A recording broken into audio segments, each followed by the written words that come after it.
You know the feeling. We've all been there with the flu, right? That week where you're just miserable, fever, aches, totally wiped out. But what if I told you that one type of flu, Influenza B, is, well, it's completely misunderstood. Today, we're going to put it under the microscope.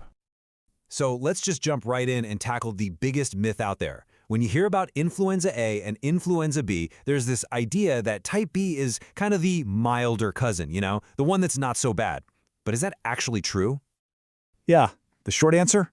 Nope, not at all. It's a huge misconception. The science is pretty clear that Influenza B can pack just as powerful a punch as Influenza A. So it's time we set the record straight and break down what you really need to know. Okay, so to really get a handle on this, let's meet the main players that show up every single flu season. Here's the #1 thing to remember. Influenza A can actually jump from animals to people. You've probably heard of things like swine flu or bird flu. But Influenza B? Nope, it's exclusively a human virus. It just circulates from person to person, which really changes how it moves through our communities. And just because it only infects humans doesn't make it rare, not even close. In fact, Influenza B is a huge deal globally. It's responsible for nearly a quarter of all flu cases around the world. I mean, think about that for a second. Almost 1 in every 4 people who get the flu has type B. That's a lot of people getting sick. All right, so now we know what it is, but how do you know if you have it? Let's talk symptoms, because honestly, recognizing the signs is your absolute first line of defense. So one of the biggest, brightest red flags for the flu is a sudden high fever. And I'm not talking about a little temperature spike. This thing can shoot up to 106 degrees Fahrenheit, that's 41.1 Celsius. A fever that high that lasts for a few days, that's a pretty strong signal you're dealing with something more than just a cold. And then, of course, you've got the classic stuff. The coughing, the stuffy nose, the sore throat. You know the drill. But the key difference here is the intensity. With influenza, all of these symptoms just feel so much worse, and they stick around for longer than they would with a regular cold. And this is what really separates the flu from a cold. It's that full-bodied beatdown. The exhaustion is just crushing. Then you've got the chills, those deep muscle and body aches, the pounding headaches. All of it together is what makes you feel like you've been hit by a truck. Okay, let's clear something up real quick. You've probably heard people talk about the stomach flu, right?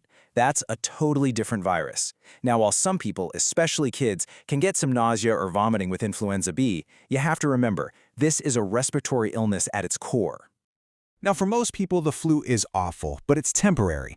But, and this is a big but, it's absolutely crucial to understand when it can turn dangerous and who is most at risk. In some cases, the virus can spiral into some really severe, even life-threatening complications.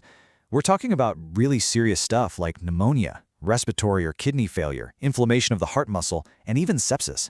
This is exactly why we can't afford to just brush off Influenza B. And some groups of people need to be extra careful.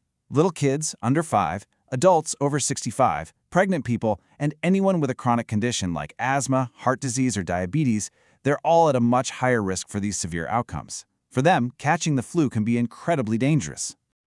So I know that all sounds pretty intense, but here's the good news. There are very real, concrete steps you can take. So let's shift gears and talk about your action plan for both recovery and prevention. Here it is, your 4-step game plan. It starts simple. Get as much rest as you can and drink tons of fluids. You can use over-the-counter meds to help with the fever and aches, but if you're in a high-risk group or your symptoms are really bad, it is critical to talk to a doctor about antivirals. And, of course, the most powerful step of all is preventing it in the first place by getting vaccinated. Now, when it comes to those antiviral medicines, you have to remember this. Timing is everything. For drugs like Tamiflu to really work their magic, you have to start them within the first 48 hours after your symptoms show up. Once that window closes, their impact drops way down. So please, don't wait to call your doctor. All right, let's wrap this up with a little rapid-fire round to hit some of the most common questions people have about Influenza B. This is a big one, right? You're feeling sick, you're miserable, but when is it actually safe to be around other people again? The official guidance on this is super clear. You've got to check 2 boxes. First, your symptoms have to be improving, and second, you need to be fever-free for a full 24 hours without using any fever-reducing medicine. Once you've hit both of those marks, it's much safer to be around others. So, if you do get sick, how long should you expect to be down for the count? Typically, you're looking at about 2 to 8 days. The worst of it is usually over within about a week, although that deep feeling of fatigue can sometimes hang around for a bit longer. We've talked about what to do if you get sick, but what about stopping it before it even starts? What's our single best defense? You really can't overstate the power of prevention. Your single best tool is the annual flu shot. It can slash your risk of getting sick by up to 60%. And hey, even if you do still get the flu, it's much more likely to be a milder case. So let's bring it all back to where we started. Influenza B is not the mild flu. It's a serious virus, and it absolutely deserves our respect. Now that you've got the facts, the real question is, what are you going to do with them? It's definitely something to think about as the next flu season gets closer. Thanks for tuning in.